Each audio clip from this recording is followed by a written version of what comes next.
Jenny Clark came to one of our events at Valencia College and said, boy, I'd love to just drop this into a 3-hour time slot, on day 2 of our GovCon event. So I said, sure, fine.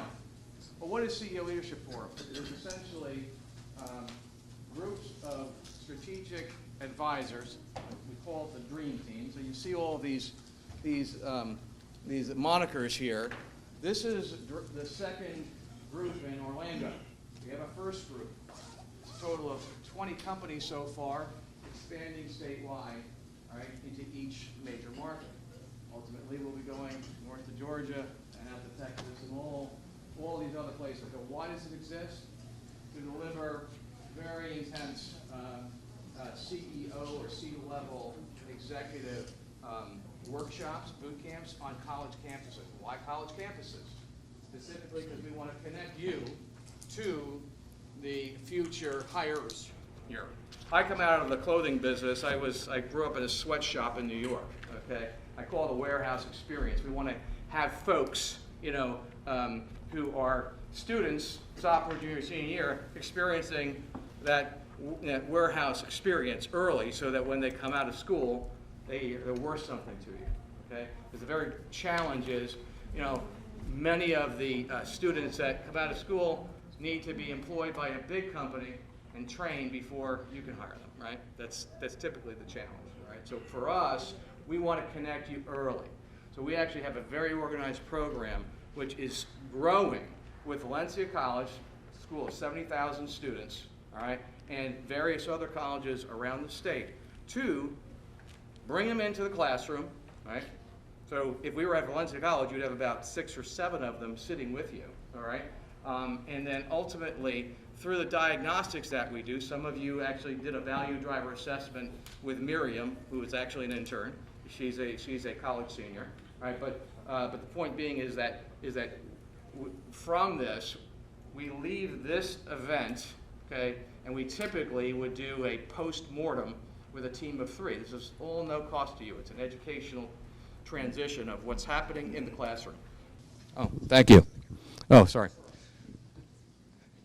And at the end of the day, we identify gaps in your operation, gaps in your personnel, help you fill it. Part of what we're going to be talking about today are those value drivers and what drives valuation of your businesses. Some of you actually apply to have a business valuation done, okay? And I see a few. All right, we're going to be submitting that to you during the next week. It'll be sent to you. We may have a group of us have a Skype conference or something so we can communicate what's on the 32-page report. Okay, it's not something that you just say, oh, geez, that's my valuation multiple. No, it's not. It's not just that. All right. So if you want to have that and you haven't signed up, then on that sign-in sheet there's a check mark where you can say, yes, I want one. It's a $1,500 value that you pay $75 for, okay? That's what we're doing as a part of this whole thing, all right? So I encourage you, if you haven't done one, this is something that we'll be happy to do, all right?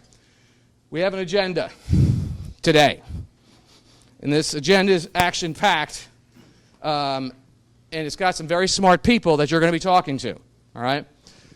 First thing here, we're going to actually have a quick icebreaker so we get to know each other, and then we're going to have, for about 80 minutes, something that Russel Slappey of Nperspective CFO Services, myself, and Nicole McMurray from Apple One are going to move you through, okay?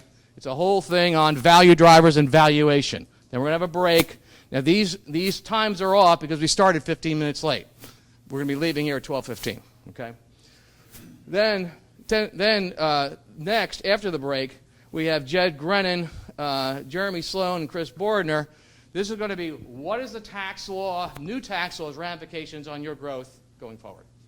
How many people have heard anything about new tax law? Do you understand it? Okay, well, hopefully we will get some important points that you can take back with you. Then the last segment here is going to be the good, the bad, and the ugly of dealing with risk, okay? Jeremy Sloan's got some war stories on companies that he's dealt with and Chris Bordner from Synergy Wealth will be dealing with him as well on that. So, who are the business owners or, let's see, the business owners, C-level executives that are in this room? Can you raise your hand? Okay, beautiful. All right, so what we're going to do here, I'm going to break my neck. What we're going to do here is I'd like to take literally 10 minutes, okay?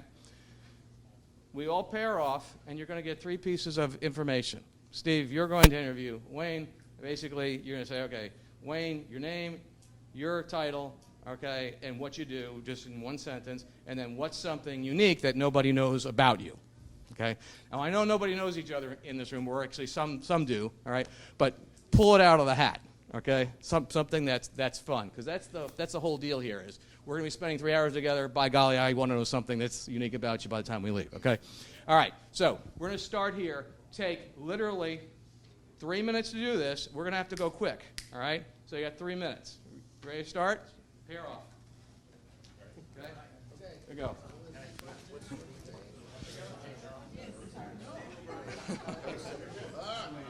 All right. I forgot. So well, as long as Jet, I think will need it.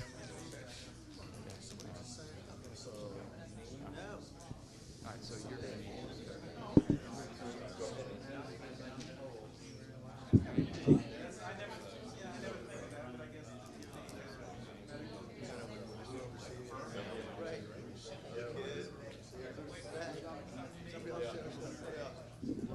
Speaker is, please use this microphone for whoever the secondary person is going to be speaking.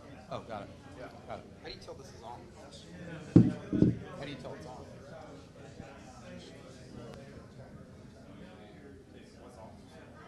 No, it's on.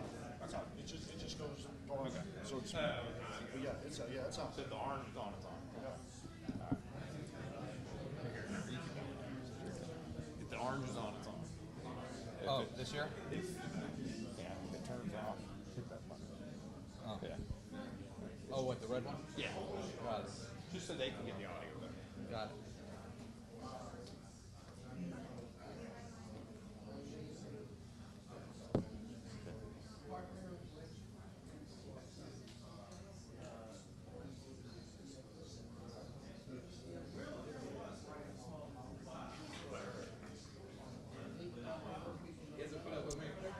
You know what?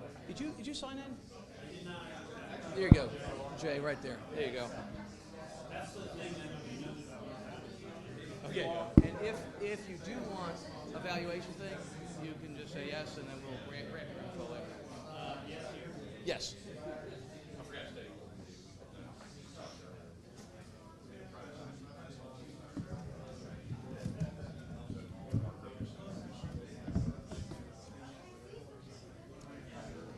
Okay, we ready? This is a quick speed date, okay? All right, Mike, you and Jesse, you do the model, okay? All right, go ahead. Stand up, everybody stand up. The person I interviewed was Jesse Pettis. He's the regional manager of Integra Retirement Systems. They outsource and mitigate risk for retirement plans and provide those services to employers. The most interesting thing about Jesse that he wanted to make sure that everyone knew is that he is the youngest of 7 kids, and he's an avid guitar player. And the other little piece is the reason there's 7 kids is his dad was in the Navy, so he'd come home and he'd deploy. So evidently 7 times. So that's where we get. There you go. Yeah. This is Michael Valdez. He's a financial planner advisor based in the Tampa Bay area. What Mike would like you to know about him, he is a very good tango dancer. Does that a couple times a week. And I believe he's giving lessons this afternoon around 2 o'clock. What am I missing? That's it. That's a good deal. Okay, how about you?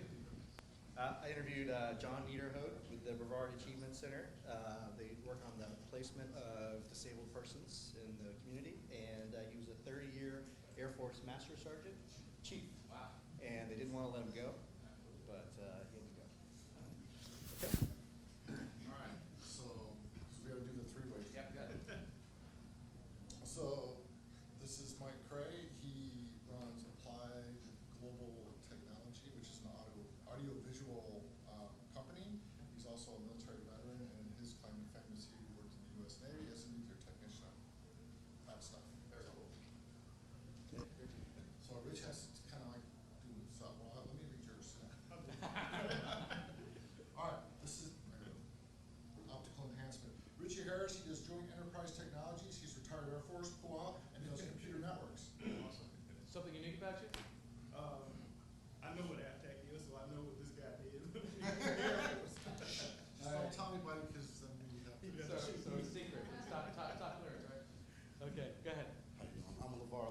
Joshua Futrell, CEO of Home Technology Solutions.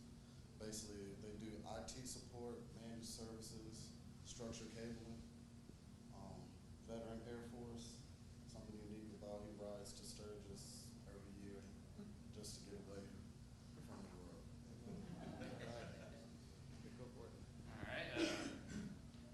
LeVar Lawrence, he actually works for Home Technologies too. He's my executive assistant, so we kind of got paired up that way. Wow. But a little bit about LeVar. He's from Chicago, moved down to Dallas. He worked in the HVAC before coming over to Home, and now he's pretty much keeping me in line and running the show over there. Good deal. Great stuff. All right.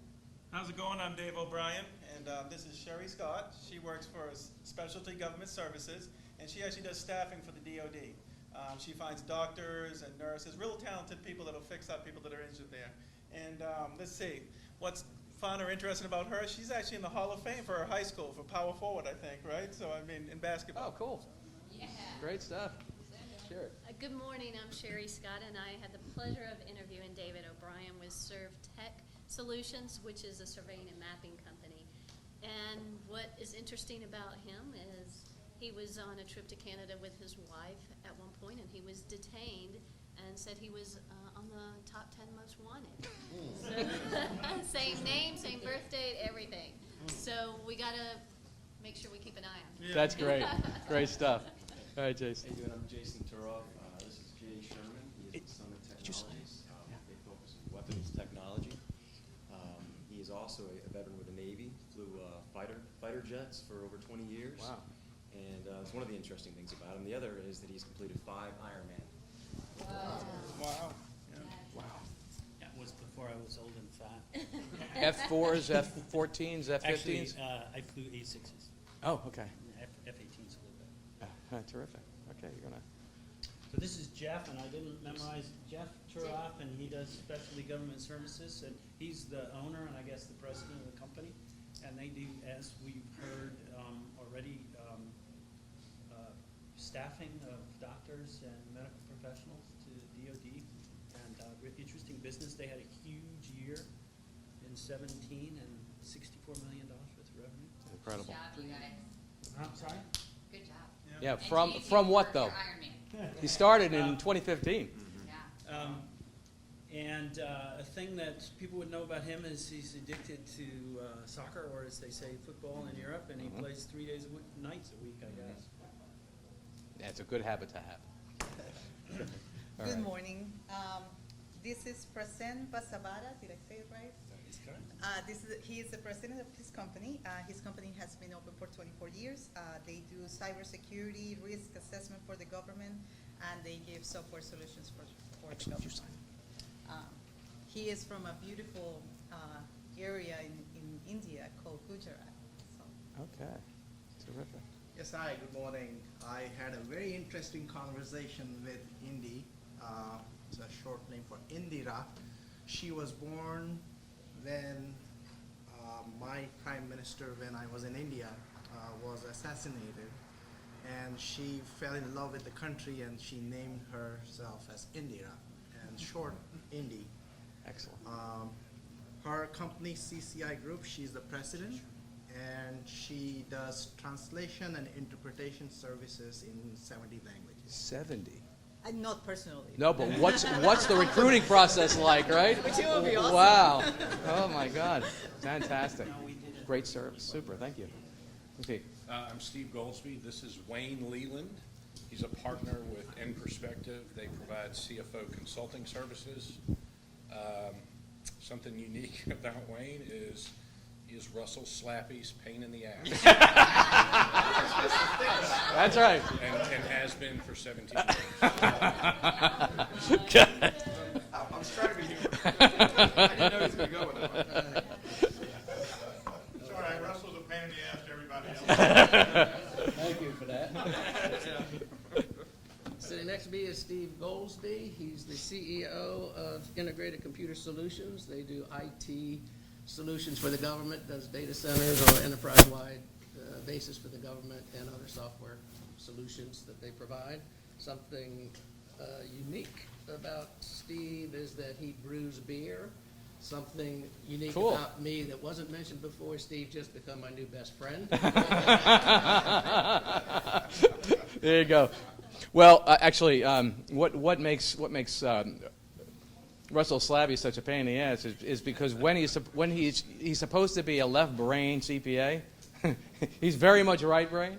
Okay, and so when I first moved here from Houston, actually I moved back here from Houston. I got reconnected, and he was the guy that folks pointed to. So great operation. We are very close friends and alliance partners, and we're doing this together to help all of you. So anyway, how many people got a phone call or actually filled out a little assessment here this morning? Okay, it was a value driver assessment. I know Steve did. Okay, and Richie, and I know Jason, you got interviewed by Miriam. Okay, so those who didn't, I've got a little 12-question assessment, but essentially they look at all of these areas from the strategic dealing with potential exit to certain areas like cash flow, business value, personal assets, growing and protecting value, your management team, taxes, operations, and financial controls. 12 questions, those 12 points. Essentially, what we typically do is prior to an event like this is we will interview and we'll give the weighted average of everybody, all right, so that we can tweak our comments accordingly. And then what we do afterwards is we follow up with a group visit. All right. Next thing, Russell's going to take the next 20 some odd minutes and walk us through a piece on valuation, and then I'll take over and with Nicole and talk about value drivers, and then we'll have an interactive breakout exercise, which I know will be a lot of fun. Russell. Hey guys and gals, thanks for attending this morning. What I want to do here is we're going to some of these slides I'm going to go through pretty quick, but we're going to have a breakout session at the end of this, and it'll become kind of self-evident what we're trying to do here. But the importance of identifying value in your business. Kind of want to begin with the end in mind, right? We're all trying to build businesses. Most entrepreneurs, you're hoping you get to a payday at the end of all this effort and suffering to build a business and deal with all the headaches of owning a business.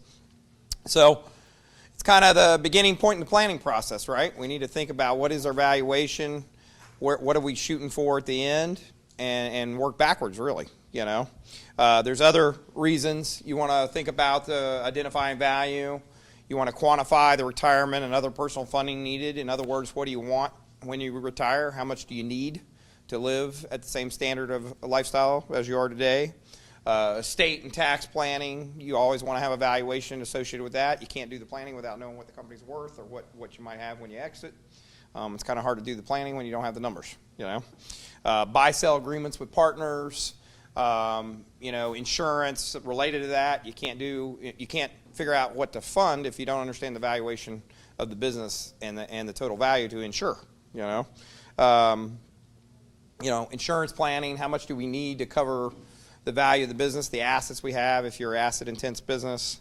Lately, I've been working on compensation strategies with high-level salespeople, deferred compensation arrangements. There, you need a business valuation done as well, so you can figure out how, if you're going to give this guy 3 points over 3 years, what is that valuation, so you can build a deferred compensation strategy. Stock option plans work very similar to that. You want to know what you're giving away. If you don't have a company valuation, how do you know what you're incenting somebody? So all those reasons, why identifying value is important. So a show of hands, and in America today, it is the way it is. Is the value of your business your number one asset if you look at your kind of portfolio? All right, good. And typically the answer is yes. We don't all have a bunch of cash laying around. We do have usually some money in our retirement accounts and, of course, our house, typically. But when you look at your overall portfolio, usually the business valuation, the business itself is probably your number one asset as an entrepreneur, depending on whether you started it yourself or you bought it, of course, from somebody along the path. This is just a glossary term slide. You can read it, but kind of what we're going to focus on today is the company-specific risk. The risk unique to a company, generally within the owner's control. Keep that in mind. Generally within your control. What can you affect? Let's kind of, Indy, since I met a couple of you over here, what's a unique risk in your business? So let me give you an example. So, and I know that Wayne does a lot of defense contractors and works with them on the outsourced CFO role here in Orlando, and it's kind of his forte. But I know a big one with defense contractors is having typically just a few contracts. You know, as you, in the defense contracting world, a lot of times you kind of get stuck with only having, you know, we got going, and then all of a sudden we got a $20 million contract, and you have a limited, what we call customer diversification. We don't have a big customer diversification. We really have one contract or 2 or 3 contracts. That's a big risk in the defense contracting world. What's a risk in your business like that? If I'm a buyer, what's going to maybe turn me off a little bit, or am I going to be worried about if I were to buy your business? That what we do is based primarily on manpower. Okay. So if you need, for example, 20 different languages for some project, you know, we basically are at the expense of those people that we're bringing. Gotcha. So that's the challenge if I'm a buyer looking at your business, right? Steve, right? Was it? Steve, what about you? What's a unique risk in your business? If I want to buy your business, what am I going to see as a risky, you know, trait of your business, if you will? We've kind of overcome the diversification. Good. That's a big one. Contracts. I guess the big one for us is a lot of what we do is quickly becoming commoditized. Hmm?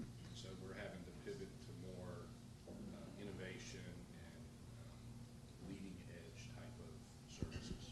So we're having to go through a pivot because the market changed around us pretty quickly. So the value of the services as it becomes a commodity, the valuation from an outside buyer's perspective is kind of dropping a little.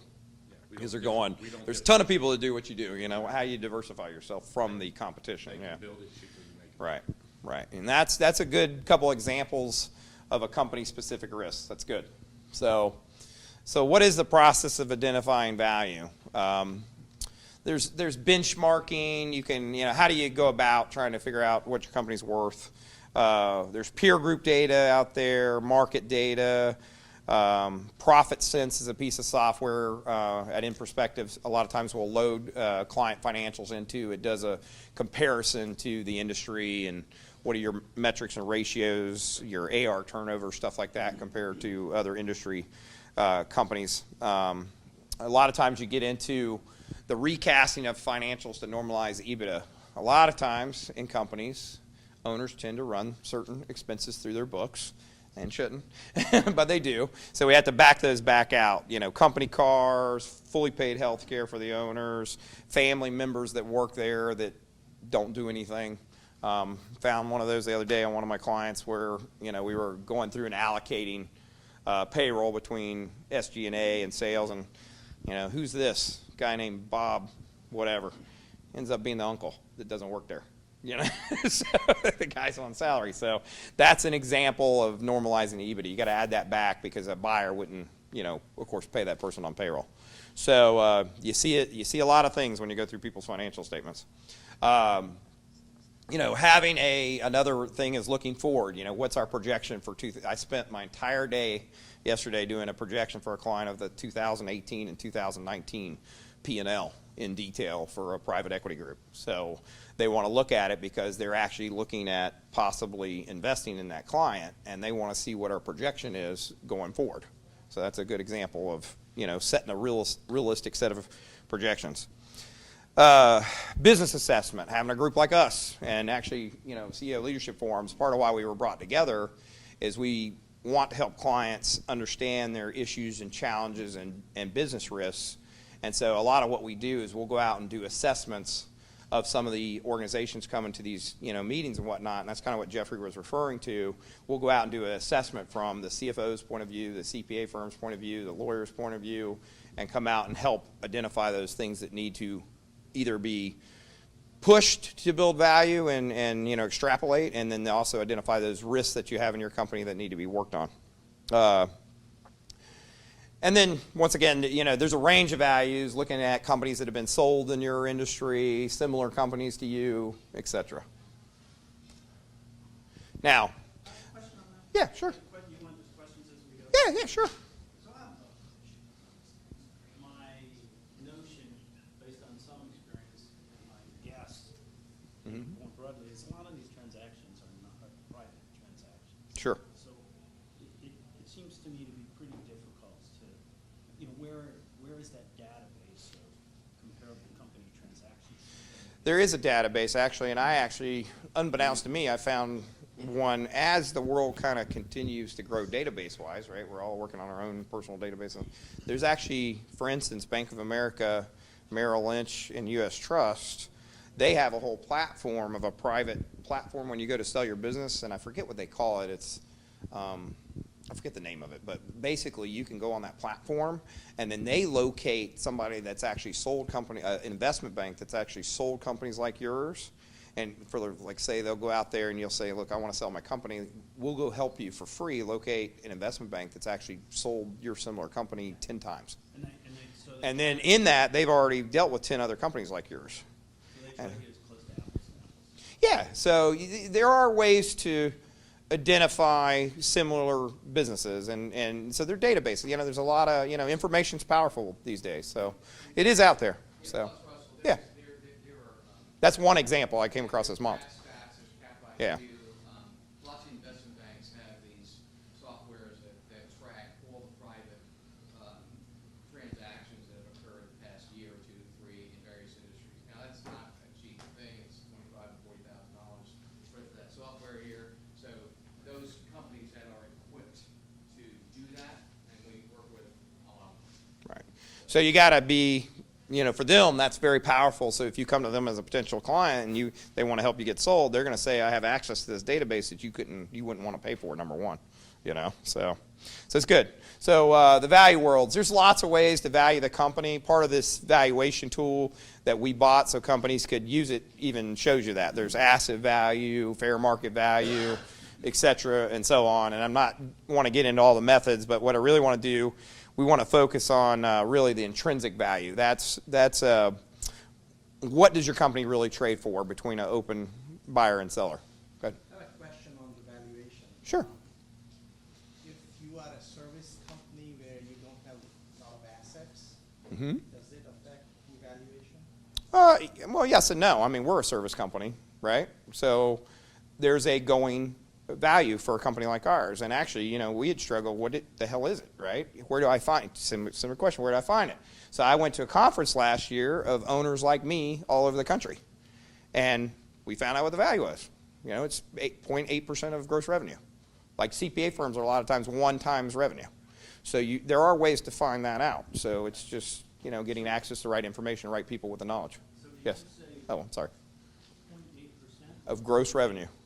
That's what we would sell for right now. Less than 1% of gross revenue? No, 80% of gross. Yeah. That would be a bummer. Yeah. Don't. Let's not go there. It's already 80 instead of 1.5. So I don't want to go down. I want to go up, and that's part of what we're talking about today. So this is the easy one. Example A. EBITDA grows to $1 million. Owner runs the business, systems and process to create growth. There's no management team in place. Sales are generated by the owner. Owner is both the CEO and CFO, which we do see from time to time. Or would you rather buy a company B? EBITDA is the same, grows to $1 million. Management team runs the business, systems and processes. Management team creates efficiencies within the business. Owner is on vacation at least a month or 2 a year. Which business would you buy? It's a pretty easy answer, right? That's the point of this kind of conversation. You've got to get things in place and start to look at it from the buyer's perspective, not your perspective. That's the challenge. Yeah. Like a pro forma EBITDA gets considered, like you're going to get acquired by another company and they say, well, I don't need the owner and I don't need the accountant and the marketing person and the HR. Is that factored into the evaluation, or is it more what you look like today and those are benefits? Well, you're talking more like a strategic buyer looks at that, right? And I've done that as a CFO, we go buy another company, and of course one of the things is, hey, we're going to knock out their accounting department. We can use our accounting department, maybe add 1 or 2 people, get rid of their 6, you know. So that's more the strategic buyer looking at that, not you internally of how they're going to look at it. You got to just sell what you have, right? My EBIT is X. I got to do my owner add backs because that's not normal P&L expenses, if you will. For instance, like if you're running 2 of your cars through the business, that's not a normal business expense. You know, for a public company would have, that would not be allowed. You know, as an example. Yeah, your boat all of a sudden, your hangar. I've seen it all, trust me. So yeah, seen it all. Kids, you know, everything. So, all right. So business risk assessment. There's external factors affecting your valuation, market factors like industry trends, interest rates in the market, how are the interest rates going. But the ones we can affect, the internal factors, right? Planning. Do we do strategic planning with our team? I'll tell you this, private equity group, they want my 18 and 19 projections. They want to see your plan of attack. They want our product release roadmap coming up. For instance. So it is important, and people don't realize we don't have a budget, we don't have a forecast. Well, what happens if a buyer shows up and says, where's your product release roadmap? Where's your projections? You know, and what they're going to do, by the way, is they're going to watch to see if we hit our projections during this quarter before they agree to an amount. That's exactly what they're going to do. Senior management team, you know, do we have a senior management team? Are they participating? Are they held accountable? You know, can they run the business without the owner? You know, those types of things. Sales and marketing. Do we have a customer concentration we talked about? Do we have a sales process? Do we have metrics? Do we have goals? Human resources. Do we have a culture somebody would want to buy, not one we created that we love and nobody else does? You know? And this gets into some basics. Operations, you know. Internal control, well, more processes and procedures on the operation side. Do we have a manufacturing process, that a production floor plan that people are following? You know, do we have standard operating procedures? Finance and legal, you know, are we auditable? Do we have audited financials? Are we doing accrued financial statements versus cash? Do we have internal controls and KPIs, key performance indicators we're tracking and measuring? Those are all things that we can affect as owners, is the point of this conversation, to affect our valuation. Now,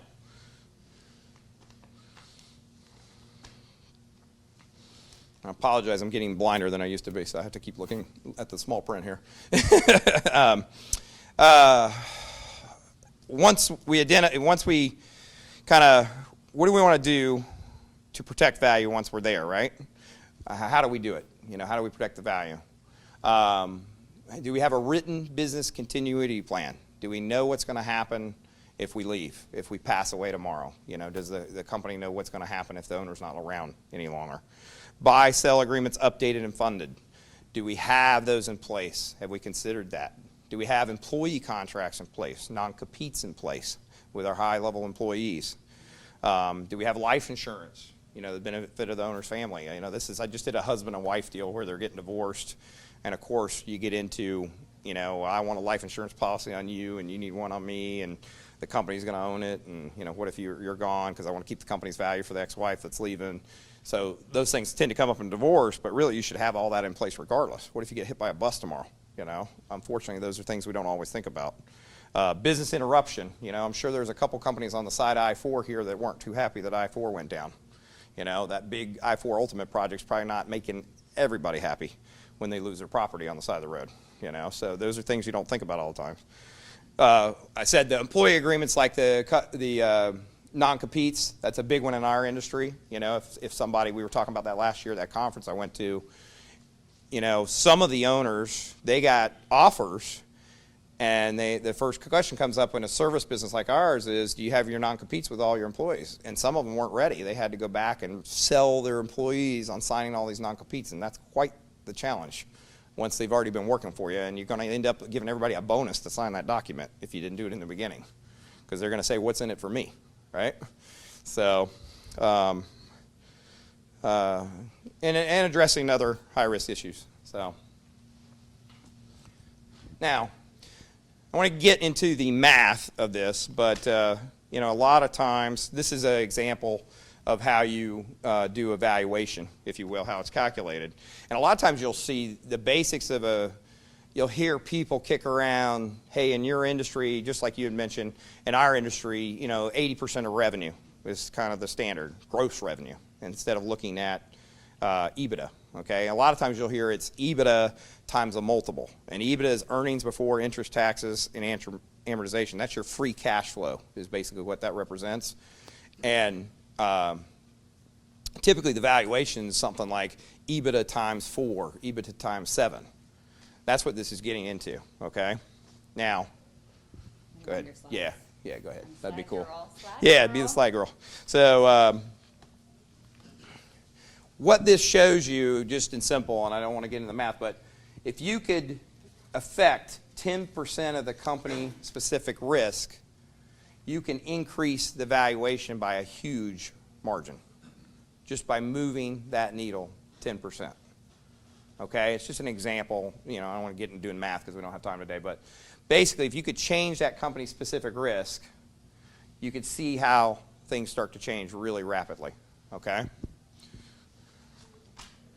Now, go ahead. Sorry. So, you know, there's always, of course, you know, in that formula, you know, if you can change the numerator or denominator, if you can increase your free cash flow, your valuation is going to go up. That's the obvious one. You can increase your profit on the bottom of the P&L, your valuation is going to go up, of course. So there's always that job of increasing the profitability of the company to get your valuation up. But if you can, like we're talking about, increase the transferability of the business, your valuation goes up. Do we have customer contracts? Do we have a diverse customer base? Do we have processes documented? Do we have people with their contracts, you know, the employees with their non-compete signed? Do we have a culture that a buyer would actually want to acquire, right? I want to jump ahead and see. Okay, good.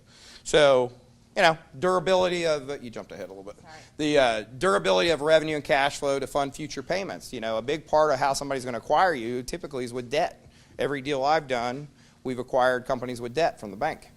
It's a great way to do add-on acquisitions, you know, and it's cheap right now. Bank debt's cheap, so why not use their money to acquire somebody? So, but you got to understand that the buyer wants to see consistency in your cash flow and your stream of revenue and cash flow because they have to pay back the bank's debt after they fund you, you know, after they take you out. So, and basically, one of the other things I want to say on this one is going back to the regular meetings with your management team and advisors, looking at those internal risk factors you can effectuate. You know, how do I get my value up? What are the things I should be working on? If you're regular meeting with your team of advisors, whoever it might be, your attorney, your CPA, your wealth planner, insurance on the risk side, that's going to help you keep focus on all these issues. So I think that's it on my end. All right. Jeffrey, you're going to go next? Or is it you? Yeah, it's I can't keep it straight. Okay. Who reads books here in this room? Reads books. You have time for reading? Yeah? How many have read Stephen Covey? Yeah. All right. One of the first books, I actually met Stephen Covey back in the late 80s. So I'm a huge fan. 7 Habits of Highly Effective People. Okay, so you can go to the next one. Yeah, Actually, next one. Okay. Begin with the end in mind, sharpening the saw. Remember, these are really these are buzz phrases that resonate wonderfully in my mind, and hopefully with you too. But what it gets to is growing value with a purpose. All right. How many people know what they need out of their business to transition their life? Hands. No? Okay. All right. Let me use this real quick. Russ, can you straighten that up for me? Okay. Here's a financial planner for me. All right. Let's just say you're making $400,000 a year gross and you're used to it. Okay. So if you're doing that, and it's gross before taxes, all right, at the age of 59, you need $11 million of assets producing income. Adjusted for inflation and taxation, that's what you need sitting somewhere. It's either going to come from your business, sale, and or the money that you saved along the way. Make sense? Now imagine if you have two partners. Now that doubles. Now you go, okay, well, my business is making $1 million. If I got a multiple of 4, whatever, it's $4 million. How am I going to get to this or to that? It's really what we're here to talk about. Driving value exponentially. Okay, so, you know, I always say, all right, what do we need? What are the pieces that are necessary to put into your business that is going to drive value? And you got to identify it. So we had a presentation yesterday which talked about value drivers. All right, you're going to hear this continually. What are those items that are going to drive value? For the financial buyer, 1. For the strategic buyer, 2. Or at the end of the day, the bank. All right, because I know Ed Spenceley did a talk on are you bankable, are you viable? So the balance sheet still needs to look the same, and the income statement still needs to look the same, whether you're going to transition internally or externally. That's the bottom line. So, you know, always, like Russell had said earlier, look at your business as if you were an investor and ask yourself the brutal question, would I pay top dollar what I need actually to buy your business? Would I pay that money? And if not, then we have the next conversation. Okay, next. Well, let's look at the mindset of the CEO. You basically do 3 things, right? You make decisions to allocate money, people, and effort at the end of the day. Now, what tends to happen if you don't really have a great management team, or you have a management team that is not fully engaged? Where do the problems fall back to? Oh, yeah, right. That's the problem, right? Well, we're going to be talking about how do you create a culture of communication? How do you create a culture of accountability? That's what we're going to talk about. But at the end of the day, it leads to disequilibrium, right, in the organization, and burnout, most likely yours, which we want to avoid. All right, so what can we do? Go to the next slide, please. Yes, sir. All right, so this is just a depiction of what we would do in a system-centric company, not a people-centric company. We are made of people, but we need a structure. People call this strategic planning and execution. All right?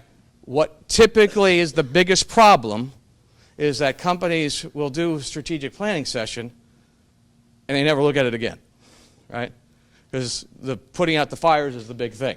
But if you go through this effort to assess for operational efficiencies, assess for how you're going to increase sales, assess for maximizing, optimizing profit, and then you wrap that around your vision and strategy plans, and you align the company, you have the right people in the right seats, you transform it. The transformation thing is the whole thing. How does that happen? Meetings? God, I hate meetings. No, we call them accountability meetings, all right? And we'll talk about that in just a second, okay? We, in our firm, utilize a business process system called Traction. Who's heard of this? Traction. Write down the name of the book by Gino Wickman. This is probably one of the most effective systems I've ever encountered because it takes strategy and makes the rubber hit the road. Most importantly, it mercilessly or mercifully, okay, puts people in a position where they must be accountable. Okay? We have something called a level 10 meeting. Okay? That level 10 meeting happens every single week. It's 90 minutes. It's got the exact same agenda. All right? It's driven off of a strategic plan. We take 2 days to create a strategic plan that's sitting on one piece of paper. How many people have a strategic plan that's on one piece of paper that identifies their 10-year BHAG goal, their 3-year goal, and their 1-year goal? identifies all the issues that you're going to be dealing with on a 90-day basis. So you have departmental or individual goals. How many have that? Okay. A lot of people don't. But we essentially, the level 10 meeting, which is what this is all about, right? It basically starts with the strategic plan. We actually have placements. We are a company that is using it. We've grown from about 20 people to 40 people in about 2.5 years. We're going to double that again. That's the goal. You're going to do it organically. You're going to be strategic about it. But at the end of the day, everybody in the organization must know where we're going. What are our 3 uniques? Do we have a way of doing business? We have something called the Brendan Fender Way. You go on our website, you'll see it.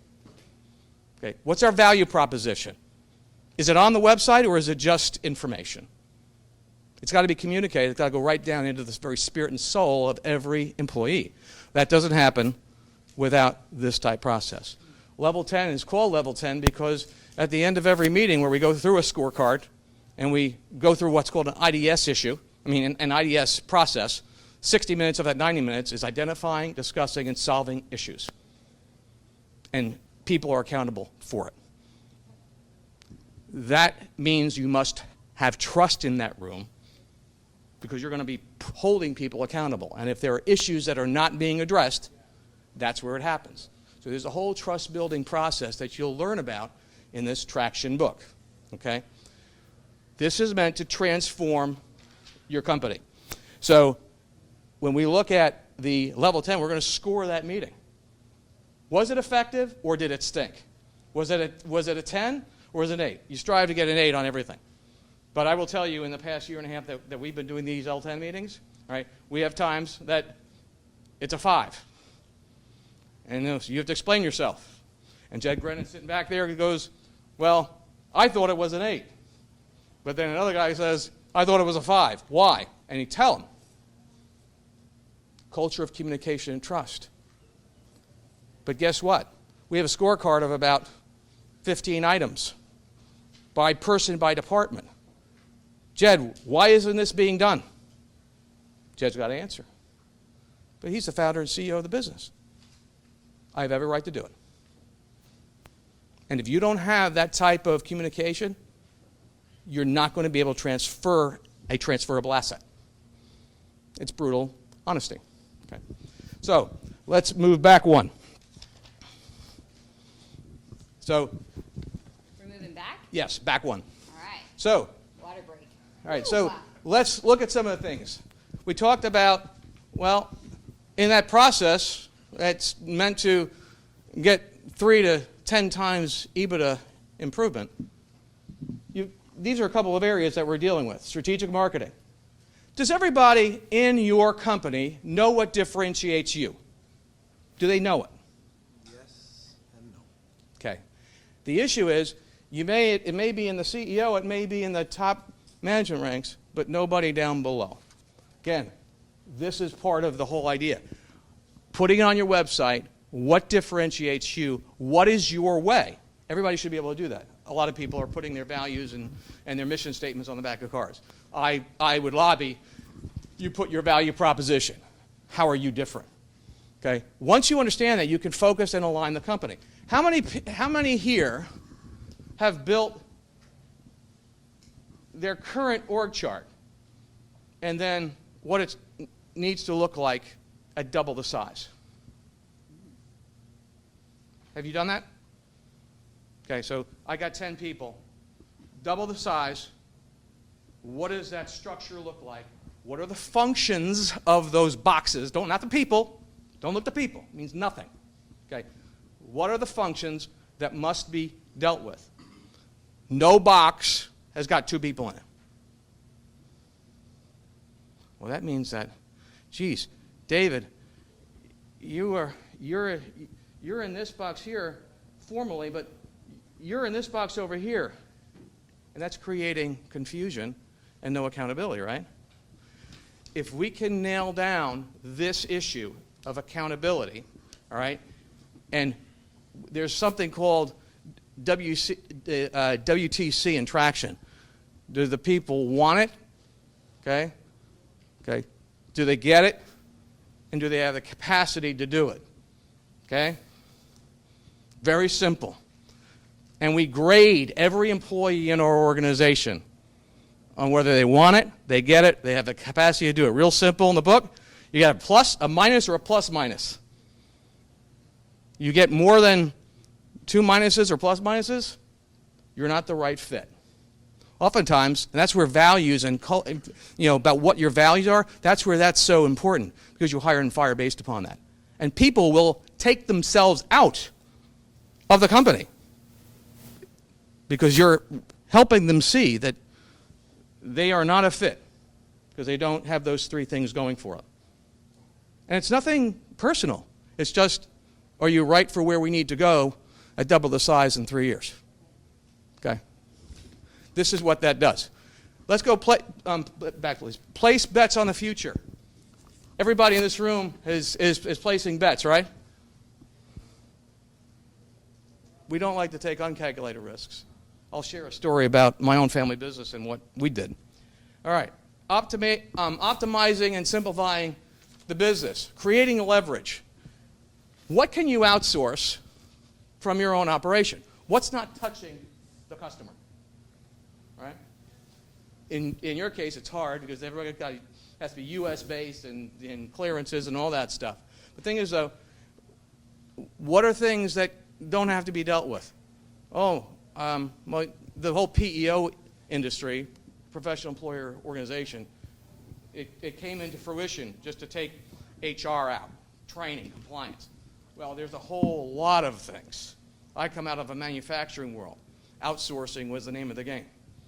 Okay? So we'll talk about that. Eliminating bad investments. Russell. Okay?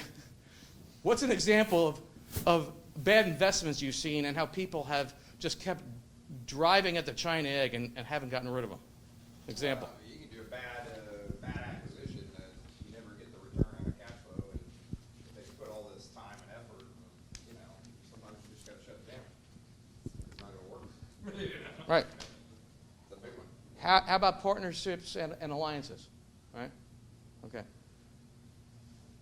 I'll tell a story.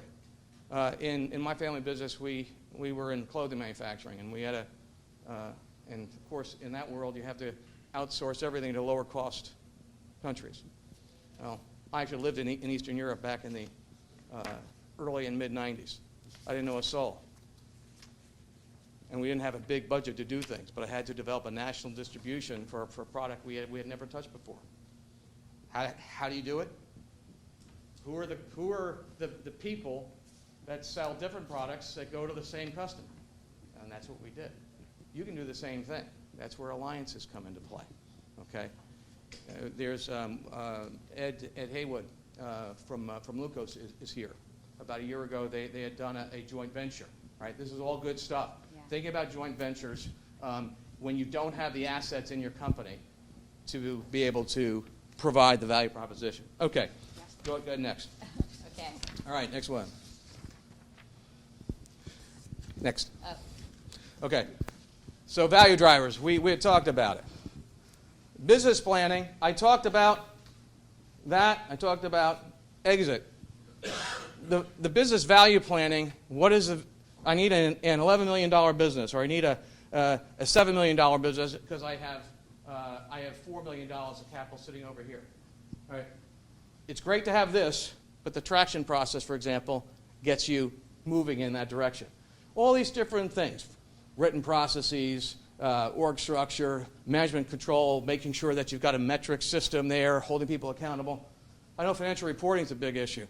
Wayne Leland has been in the contracting space for decades. All right, share some of your own situations there, what you've seen. Yeah, it starts with the financials. The fulfillment contractors, you're in a unique position and a good position because a lot of it the government's already requiring you to do it. Coming to the table to sell the company. I've been on the side of it, one instance years ago where they came in and it was like about an $8 million sale that they wanted to do. Found out later after everything fell apart that the buyer was willing to offer $20 million. But they couldn't get to the financial, they couldn't get to the first step just because there wasn't anything there. Like you're saying, a lot of discretionary items and it was just a small company that grew, got a couple of huge government contracts, and the infrastructure wasn't there to support the numbers. So they lost confidence in the integrity of the accounting system, and because every question they asked, they just couldn't get the backup data, et cetera. So the larger company walked from the deed. And that's a shame, because it was a good company, and they just didn't have the infrastructure. Moving from small to medium size is usually the biggest challenge, and that's where the traction comes in, because when you move from small to medium, then you have to have more processes, procedures, et cetera. And we're building accounting systems in place. It's so that the system becomes the asset. I don't want the company reliant on any one person, single point of failure anywhere in the company, including the CEO. When this thing is built, I want the system to be able to sustain itself, and if somebody's going to buy the company, they can come in with reasonably talented people, plug them in, and the system will keep going with a little bit of training. And that adds value, because like we were discussing earlier, they can bring in their team, move your team out, people, strategic people they need for a period of time, and phase that out as well. The value of the company goes up. Although the financial statements, the value of the company goes up. It's just more confidence in those numbers. And for you, for the forecasting, one of the things the government has in place would be the financial feasibility audit that DCA does, whether you ever had one or not. If you bid a contract and you get on the short list, but there's some concern about the size of your company and whether you can be here for the next 5 years, they'll require you to do effectively a cash flow forecast, and you start with your funded backlog, then you go to your unfunded backlog, then you go to your pipeline, and effectively that's going to be your revenue stream, your gross sales for that period of time, and then you go back to your current P&L that has probably been audited or checked or something, and it's complying with the FAR and the DFAR, and all of that pretty much goes back to GAAP. It's GAGS based, but it effectively is GAAP. And effectively drag that to the right for the next 18 months or so, and then you convert that to a cash flow. So you move your receivables out to the right month, your payables out to the right month, and then you just convert that. And then the last step they're going to want to see is convert that to your EBITDA. And that's a process. So those are the mechanics, and you have those in place. The benefit of doing all of that is you get to the negotiating table a lot quicker. They get the numbers, they got it, they're sending the guys like us, and we want to take and check the box. We want to drill down, go all the way back to source documents, do some sampling, get the comfort level. Okay, no, these guys know what they're doing. They got it. They've already taken out the discretionary cost, the owner salary. They've got a piece in there that it's not going to be a $600,000 salary if you buy the company. It's going to be back to a more reasonable 150, 250, whatever the market is, and you can put those, adjust your financials, we call it recasting the financials on a prospective basis. And if they've been walking around since, then all of a sudden, okay, we got that. So now they can do that math, and now let's get to some unique things about the company that we may have to pay a premium to the company for certain things. You've got a unique product, or it's a strategic buyer, you've got a complementary product that they can do. I ran into a situation a few years ago where the buyers, it was VC, they involved in, and they were planning a roll-up. And so they bought this company, they had to give them some green stamps. Effectively, with so much cash, they would give you a bunch of stock in this new company going forward. And those are the green stamps. Hopefully, but you got to get enough cash out of the deal, make sure you're okay and your spouse is okay. If you don't get those green stamps, in this case, they're fortunate that the company, they didn't roll up another couple of companies, and their goal was 3 to 5 years to set up again, and they did. And they're a piece of the green stamps that they had was worth twice of what they actually sold their company for, because that was we see that they had a good plan and it worked. That's a success story. So some others that don't go so well. We call them green stamps. So now you got to get enough so you can sleep at night. That part. Yeah. Good deal. Thank you. All right, next slide, real quick. Yep, sure thing. Okay. All right. Obviously, when all the gears are not clanking and well oiled, obviously being on purpose gives you permission to do all of these. I'd like to write the name of another book down, okay, and it's called Halftime by Bob Buford. The reason why I say that is his whole message is moving from success to significance. So we have a financial target that we're going after. Well, really, what's my peace of mind? If you're running 1,000 miles an hour for 40 years, actually my father was in it for basically 50 years, and when we sold our business in 2003, it was a 10-year transition. He couldn't get himself in the right spot because he didn't practice it throughout. So think about your life in halftime. It could be at 30 years old. It could be at 50 or 60 years old. At the end of the day, what is it that I call, what is it that God has called you to do that you can actually do in your business and also do outside the business? Next, please. Okay. How many people have done SWOT analysis? How many have delegated SWOT analysis to individual departments or individuals? How many have actually done that process, okay, where you have 4 departments and they each do their own SWOT analysis and then aggregated all of those comments? Okay, that's a great move, right? Because once that happens, that is, again, a culture of communication which drives transformation, okay? Do the SWOT analysis by department and then aggregate their language up into your strategic plan.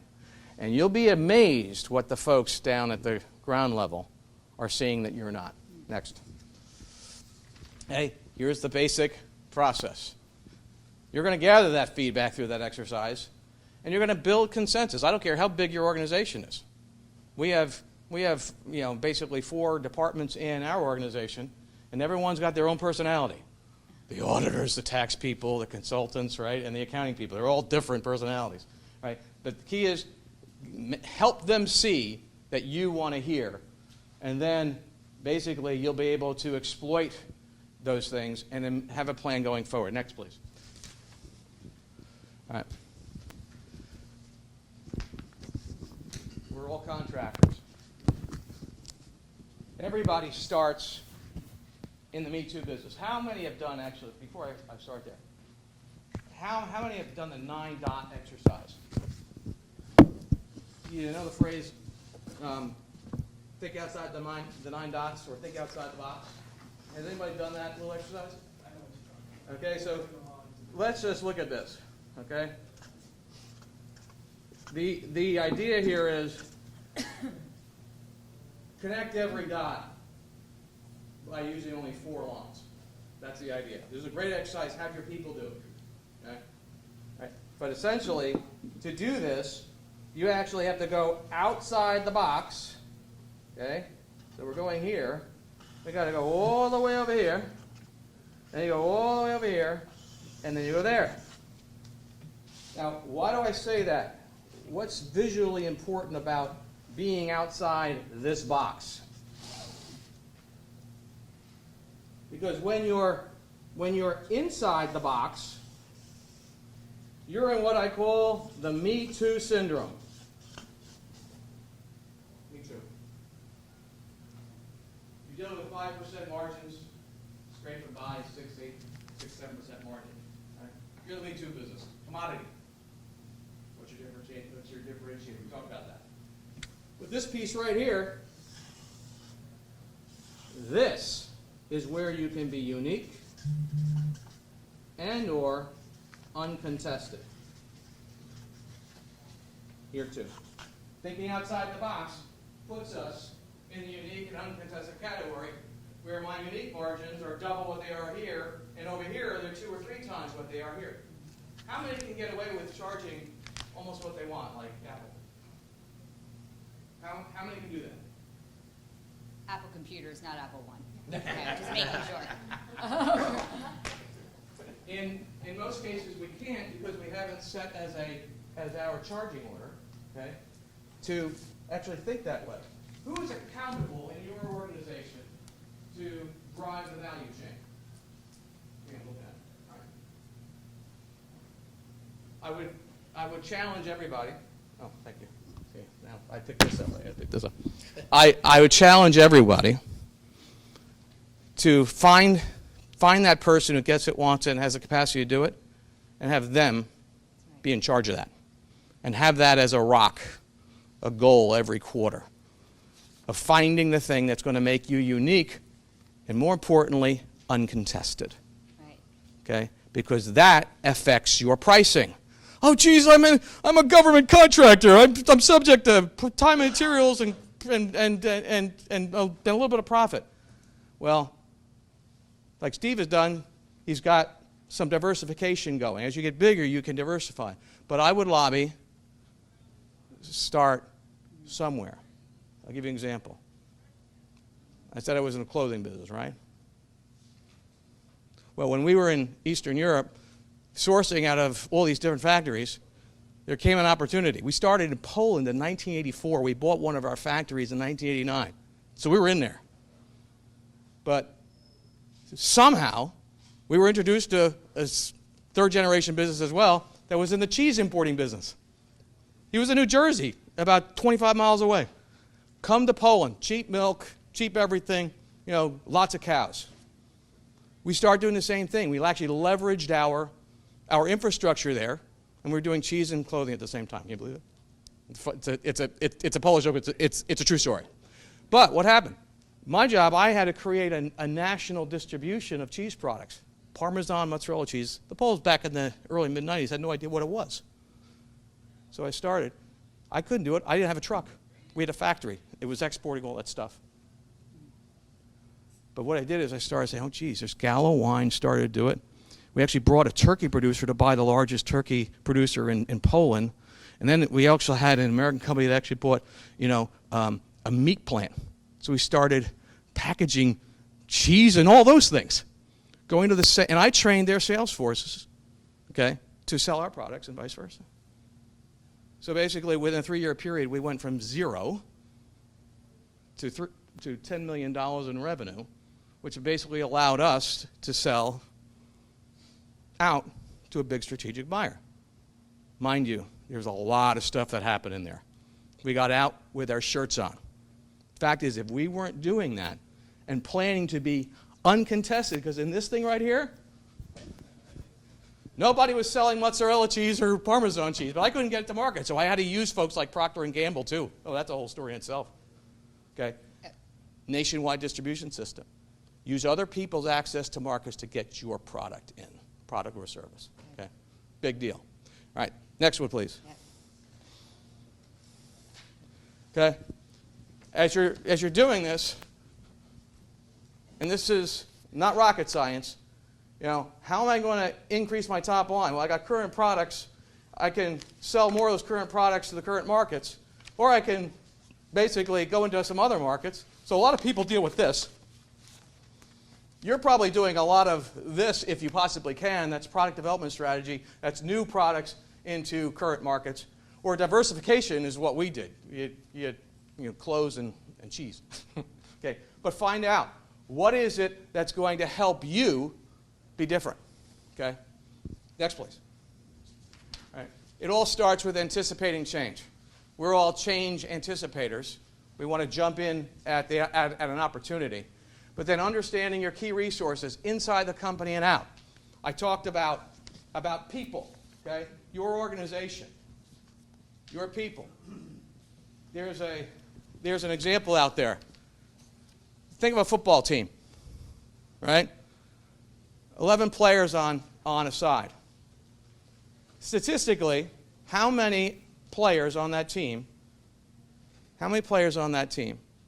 is actively engaged in your success? On the whole team.